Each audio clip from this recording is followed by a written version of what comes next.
Mindfulness, it seems everybody's doing it. You might have even tried it yourself, or have a regular practice. Thanks to the help of an app on your phone that speaks to you in dulcet tones, you are reminded to let go and to observe your breath. From the public education to healthcare, the corporate world to the criminal justice system, parliament to the military, mindfulness is promoted as a cure-all for modern ills.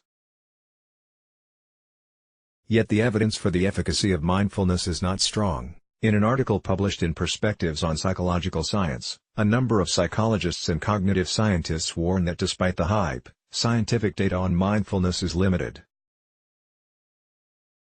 They caution, misinformation and poor methodology associated with past studies of mindfulness may lead public consumers to be harmed, misled, and disappointed. Studies on mindfulness are known for their numerous methodological and conceptual problems.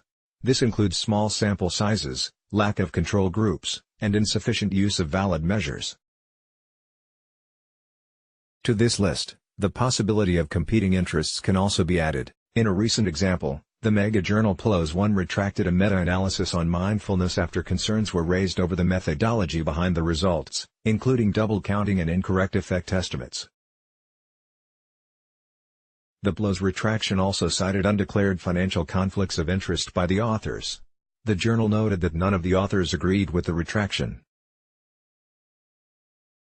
Despite these issues, mindfulness has never been more popular and its influence in mainstream culture is massive, as can be seen in the creation of a new professorship in mindfulness and psychological science at the University of Oxford. The position was created by the Oxford Mindfulness Centre, which became affiliated with the university's Department of Psychiatry in 2011, after initially establishing as a private company in 2007 and later registering as a charity. It has since become a key player in shaping both the academic studies of mindfulness and the public's perception of the practice. A brief history of mindfulness. Mindfulness is a type of meditation derived from the Buddhist tradition. It encourages the observation of present thoughts, emotions and bodily sensations in a non-judgmental way. But how did it gain such prominence in Western mainstream culture? For a start, the modern concept of Buddhism that Westerners relate to today did not exist a century ago. This new style of Buddhism is known as Buddhist modernism, or Protestant Buddhism, a reform movement of the late 19th century. This form of Buddhism was developed as a result of the influence of Christian missionaries and to the colonialism and imperialism of Southeast Asia by European nations. To respond to their colonial situation, the elite of the movement reshaped Buddhism by aligning it to Western science and philosophy.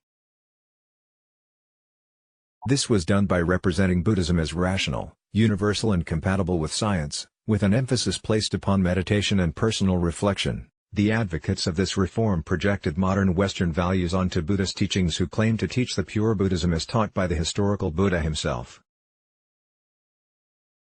Mindfulness is being sold to us and we are buying it. Shutterstock contemporary meditation teachers, including John Kabat-Zinn, JKZ, the founder of Mindfulness-Based Stress Reduction (MBSR), an 8-week program that offers mindfulness training to help people with stress and pain, inherited and popularized this version of Buddhism. When pressed about the Buddhist elements of their courses, teachers such as JKZ argue the technique is not Buddhist, but the essence of the Buddha's teachings. These are said to be universal and compatible with science. Or as JKZ has put it, the Buddha himself was not a Buddhist.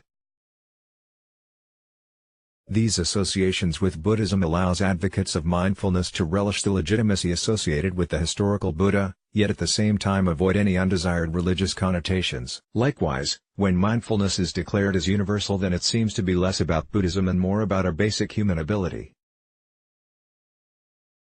Read more.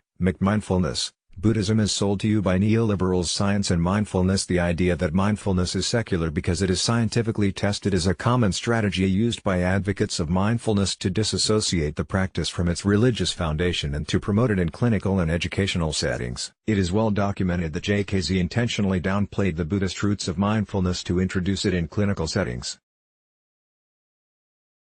In JKZ's own words, he bent over backward to structure it, MBSR, and find ways to speak about it that avoided as much as possible the risk of it being seen as Buddhist. In essence then he translated Buddhist ideas into scientific and secular language. This approach takes advantage of the authority of science in modern Western cultures as well as the perceived opposition of science with religion. And by aligning mindfulness with science, its opposition to religion is implicitly conveyed. Legitimatizing mindfulness. Appealing to science and empirical studies are not the only methods that mindfulness leaders have used to lend explicit legitimacy to mindfulness. The flourish of MA and PhD programs, specific journals, conferences, university-affiliated research centers, and now the professorship, demonstrate the movement's efforts to legitimize and secure the future of mindfulness as an academic enterprise. But although mindfulness claims to offer a staggering collection of possible health benefits, and aligns itself with science and academia to be seen as credible, as yet there is remarkably little scientific evidence backing it up. That's not to say a lot of people don't find it beneficial. Indeed, many people practice mindfulness every day and feel it helps them in their lives. The problem is though that there is still a lot researchers do not know about mindfulness. And ultimately the field needs a much more systematic and rigorous approach to be able to support such claims. Let's block ads. Why?